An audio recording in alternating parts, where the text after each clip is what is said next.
Greetings, everyone. This is your host, Reed, and you're watching MOI. Now, this is your first time here on the channel. I'm going to make videos about solar power, gardening, oddball technologies to sort of start from scratch and rebuilding the world. Anything else that comes to my mind. Some philosophy as well in there. Basically, it's a channel where I get to talk about anything I want to talk about. And if you're going to pick a theme, I guess you'd say, if everything ended and we had to rebuild the world, what would it take? So that sort of thing. So if that sounds interesting to you, hit the subscribe button, hang around. You might find it's kind of fun here. And maybe not everything appeals to you, but you're probably going to get some you're going to like, particularly if you're interested in solar power and green energy. I'm big into that. But anyways, let me get on to the video topic today. Now, it's going to be not the longest video today because I'm a little behind the schedule, but I wanted to get something out. But I thought of something that's important to address. There's a famous prepper on YouTube, you can go find him yourself, look around, who often says, you need to be real careful who you define alliances with and how you form your group.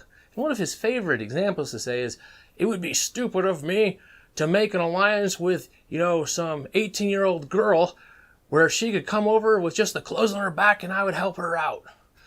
It's just not any good because I've got all these supplies and she's got nothing. It's a bad alliance. Well, I don't fully agree with that. One of the things I've often noticed is people often really, really overestimate what they're capable of doing on their own. It's a major fallacy we do. And I'm guilty of it myself. So don't go thinking I never make that mistake. I've done that mistake plenty of times. Just with age, I've gotten better at realizing, wait, stop. Don't commit to anything. There's no way you're going to get that done. Although I still sometimes will overestimate, yeah, I can get the engine yanked out of this car, get it rebuilt and all that. Yeah, 2 weeks, no problem. I can do this done. Life happens, and then not even close. It's like 4 months. Such is life. Sometimes a hard teacher. But it's good to know what the heck's going on and learn from it. Anyways, my point being here is that there is a reason why you would actually want to make alliances with young, fresh starting preppers or people interested in this. They may not have a lot of supplies and other things like that, but you might say, yeah, if something happens, you're welcome at my place, come over. We'll get started. Now, why would you want to do this? What are they doing? They have something very important, and particularly important to me, youth. These young ones are going to be so much better at handling certain things than I am going to be able to. When I was younger, twisted the holy bejesus out of one of my ankles, just folded it over. Well, it didn't bug me much in my 20s, but I've noticed in my late 30s, yeah, it gets cranky. So I'm imagining when I get up towards 50, it's really going to get cranky. I have a bit of a bad back. Thanks, genetics. Really appreciate it. And, I can't handle a lot of certain stresses of digginess like that for very long periods of time. I will just be consuming the ibuprofen like it's candy. I've often wondered if soon I'm just going to have to go get them to check it out to see if, you got a disc that's worn out. I don't think it's like that because it doesn't cause any pain on normal things. It's just under hard labor it really gets me. But that's the point. So I have, resources, supplies, and knowledge, but some of these other people, young, just starting out, fresh preppers, they may not have all those resources, all that knowledge. One thing they got, energy. The other thing they got, they can handle injury a heck of a lot better than I can. Having them around, big plus. So that's why you see me, doing videos with some of these other ones, like Andrew or Eva. They're quite young. They're just getting started. They're interested in learning everything. I'm willing to teach. I actually really enjoy teaching, passing on my knowledge, sharing things, letting people learn, If they're going to come by and ask me the same question 5 times in a row, yeah, I'm going to get a bit annoyed with that. On the other hand, though, I do really enjoy, passing on some knowledge, seeing people learn, grow, and experience the discovery of some of these things. To also learn just how good we have it in this life. To see that, wow, we are really, really blessed. Our ancestors had it rough. And it's an interesting discovery to make, to see just how hard it is everyday tasks were in the old times. That what we can do today is just so far beyond what they were able to, just out of modern convenience alone. And if you think about it, we are at the top 0.0001% of the wealthiest, most privileged people ever on Earth. Especially if you live in the Western countries in America or any of Western Europe and stuff like that. We are really privileged compared to our ancestors. And getting to see people discover that and stuff like that, and then also to really open their eyes to the fragility of our society, to see about all these things that could go wrong and how really it all is a house of cards, and on the edge we are, that you could have a giant cascading failure. And then if you're not on the high priority list for the government, connected, owing someone favors, something like that, you may not be getting help anytime soon, especially if you don't live in those really big cities where all the wealth is concentrated.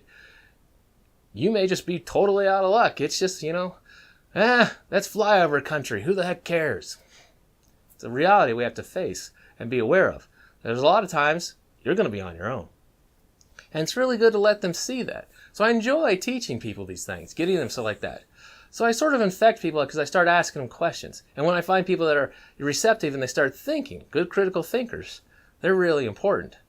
And then having, like I said, their youth, their ability to come over so like that and be able to do a lot of things and help out, where I'm going to be like, kill me, I can't do this anymore. They're going to be just moving strong.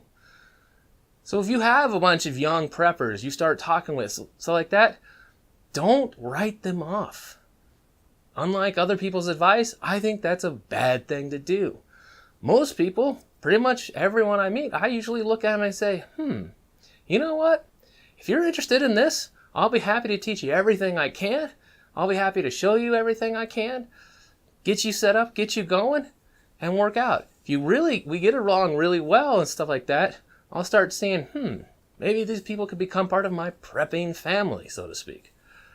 And then I start seeing where they're at, where they can do resources and stuff like that. And if they're really, just starting out young and everything else, I'll start stocking away extra food for them. Now, the other thing, though, is think about is these young ones, their buying power is so much less than other people. See, like I'm a Gen Xer, and getting started on my own was pretty hard. You look at, my buying power I had, just before inflation compared to, say, the baby boomers, I was at a significant disadvantage. The millennials, oh my gosh, they're at a huge disadvantage. Gen Z, well, I really worry for them. They're going to have a heck of a time. That's the other thing. America's pretty capped out. Actually, most all of us in, the West, Western Europe, America, everywhere else, we're tapped out. And inflation has really, really eroded a ton of our buying power. So them getting started, getting out on their own, they're having a heck of a time. People often deride them, say, oh, look at these silly people. Why can't they get started so easily? It was no problem in my time. You haven't looked to see what your buying power you had versus what they have is. And the charts are actually disturbing, to say the least. But that's a topic for another time. But anyways, let me close this up, get back on topic here and say, bring in young preppers. They're important. Their youth is a huge, huge advantage. We're going to need people that can go run and relay messages. Going to need people that can help carry the heavy loads and not be saying, quick, give me the Tylenol or something like that. We're going to need them. They're really important. Youth is a very important factor to surviving things. So while we can put away a lot of resources, we can put away resources for them and then gain the advantage of having their youth to help out with some of the very heavy lifting. So I hope this is something for you guys to think about. I hope it gives you some ideas, and I hope you liked the video. Leave a comment. I always love to hear from everyone. Share the video, like and subscribe.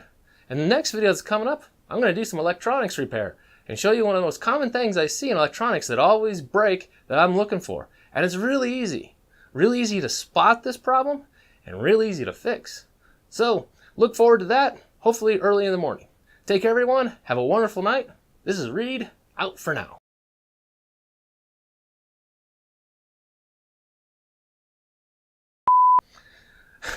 They are going to be forced.